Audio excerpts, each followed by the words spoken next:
Hello friends, welcome to our channel. तो आज के इस वीडियो में टॉप 30 क्वेश्चन फिर से आप लोगों के बीच लाने वाले हैं और इससे क्वेश्चन आप लोगों को एग्जाम में देखने को पक्का मिलेगा।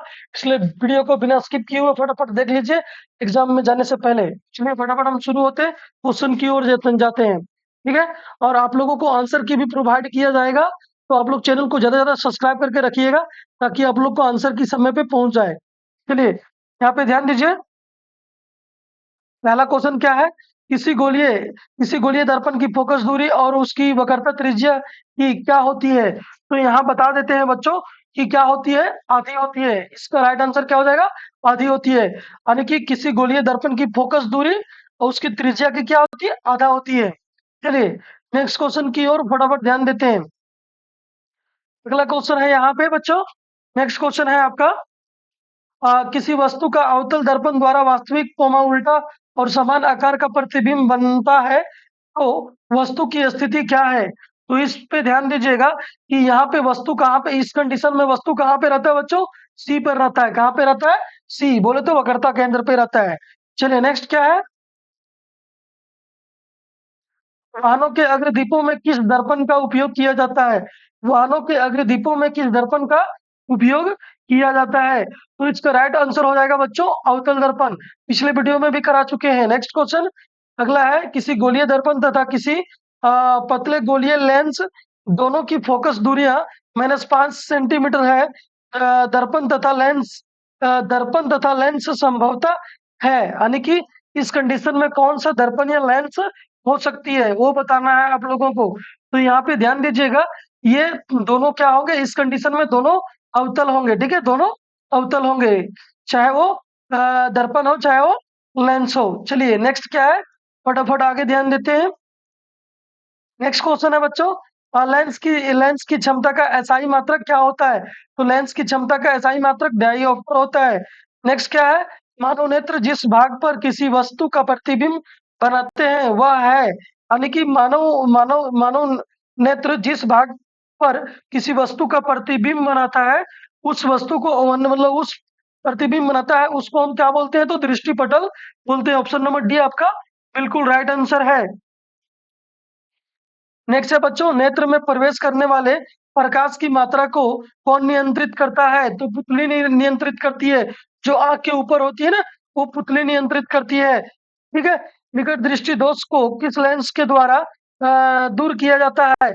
तो निकट में अवतल लेंस, 3 अक्षर की बीमारी में 4 अक्षर का लेंस लगाया जाता है। तो नेक्स्ट क्वेश्चन,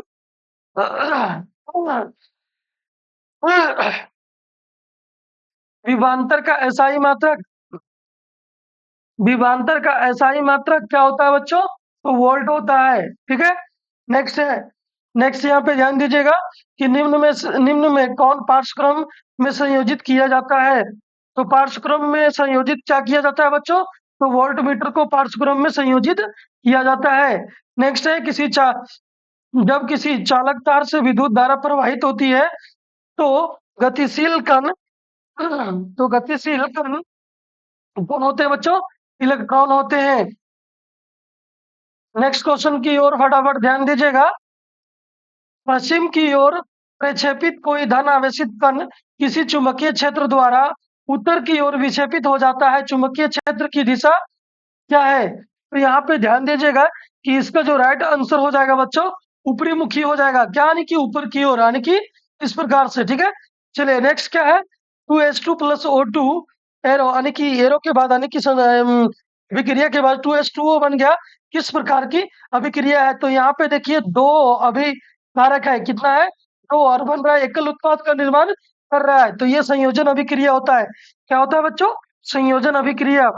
फिर नेक्स्ट का, चिप्स की थैली में कौन सी गैस भरी होती है? चिप्स की थैली में कौन सी गैस भरी होती है बच्चों?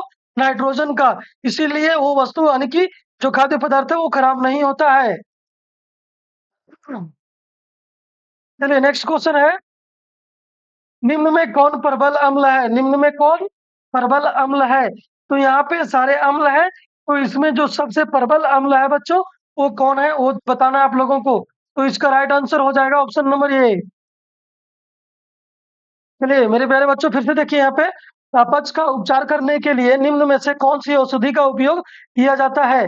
तो बच्चों हम लोग को जब जब भी यानी कि अपच हो जाता है तो हम लोग एंटीसिड यानी कि एंटीसिड लेते हैं। तो यहाँ पे देख लेते हैं कि क्वेश्चन नंबर 16 का जो राइट आंसर हो जाएगा सी हो जाएगा। चलिए, एंटीसिड क्या होता है? हम लोग का पेट में अम्लीय अम्लीय की मात्रा बढ़ जाती है जिसके कारण गैस होता है। तो एंटी एसिड यानी कि क्षारक लेते हैं तो अभिक्रिया करके उसको तोड़ देता है। चलिए नेक्स्ट क्वेश्चन की ओर फटाफट आगे बढ़ते हैं हम लोग। आगे क्या है? संतरा में कौन सा अम्ल पाया जाता है? तो संतरा में बच्चों सिट्रिक अम्ल पाया जाता है। कौन सा अम्ल पाया जाता है? सिट्रिक। और ये सारे इंपॉर्टेंट है कि एसिटिक अम्ल इसमें पाया जाता है, टार्ट्रिक अम्ल यानी कि टमाटर है, लैक्टिक लैक्टिक अम्ल आपका दही है। तो इस प्रकार से आपको ये सारे देख लेना है क्योंकि इससे आने का चांस बहुत ज्यादा है। चलिए, सीसा एवं टीन के मिश्र धातु को क्या कहते हैं? तो सीसा एवं टीन के मिश्र धातु को क्या कहते हैं? सोल्डर कहते हैं। ठीक है, चलिए नेक्स्ट क्वेश्चन की ओर फटाफट ध्यान देते हैं। एक धातु जिसमें चमक होती है तो ये आयोडीन है। क्या है? आयोडीन है। ठीक है, चलिए ऑप्शन नंबर बी आपका राइट आंसर है। नेक्स्ट क्वेश्चन की ओर फटाफट ध्यान दीजिए। एल्काइन एल्काइन बच्चों, एल्केन एल्किन एल्काइन एल्काइन आइन मतलब -2 वाला, जहां मिल जाए -2 वाला उसको फटाक से क्लिक कर दीजिएगा। CnH2n-2। नेक्स्ट क्या है? कार्बोक्सिलिक अम्ल का पर्यायक्रमात्मक समूह। कार्बोक्सिलिक अम्ल यानी कि सिंगल बॉन्ड COOH। हाँ ठीक है, तो यहाँ ऑप्शन नंबर डी आपका होगा। निम्न में से कौन सा प्रकाश संश्लेषण का उत्पाद नहीं है? कार्बन डाइऑक्साइड, ऑक्सीजन, ग्लूकोज, इनमें से कोई नहीं। तो यहाँ पे कौन नहीं है? तो कौन नहीं है, इसका कौन है? इसका 22 का जो राइट आंसर हो जाएगा बच्चों, कार्बन डाइऑक्साइड। और यहाँ बोला इनमें से कोई नहीं, लेकिन इनमें से कोई भी ये गलत बोल रहा है क्योंकि आपका चलिए जो होगा आगे देखते हैं। ठीक है, अभी आगे एक्सप्लेन करेंगे बढ़िया से, फिर फटाफट बिना देर किए हुए आगे चल रहे हैं। चलिए नेक्स्ट क्या है कि पौधे में भोजन का हस्तांतरण किसके द्वारा होता है? पौधे में भोजन का हस्तांतरण किसके द्वारा होता है? तो पौधे में भोजन का जो हस्तांतरण होता है बच्चों, वो जाइलम और फ्लोएम यानी कि दोनों के द्वारा होता है। तो यहाँ पे ऑप्शन नंबर सी होगा। ऑप्शन नंबर क्या होगा? सी होगा। एक मिनट, भोजन का ना, भोजन का फ्लोएम के द्वारा। देखिए भोजन क्या हो जाएगा बच्चों, यहाँ ऑप्शन नंबर बी। अगर जल का जो संवहन यानी जल का हस्तांतरण होता है वो जाइलम के द्वारा होता है, लेकिन यहाँ सिर्फ भोजन बोला है तो ऑप्शन नंबर बी ही आपका करेक्ट रहेगा। चलिए नेक्स्ट क्या है? मछली के हृदय में कोष्ठों की संख्या होती है। तो मछली के हृदय में कितने कोष्ठों की संख्या होती है? तो बच्चों 2 होती है, लेफ्ट राइट। ठीक है, चलिए नेक्स्ट क्या है?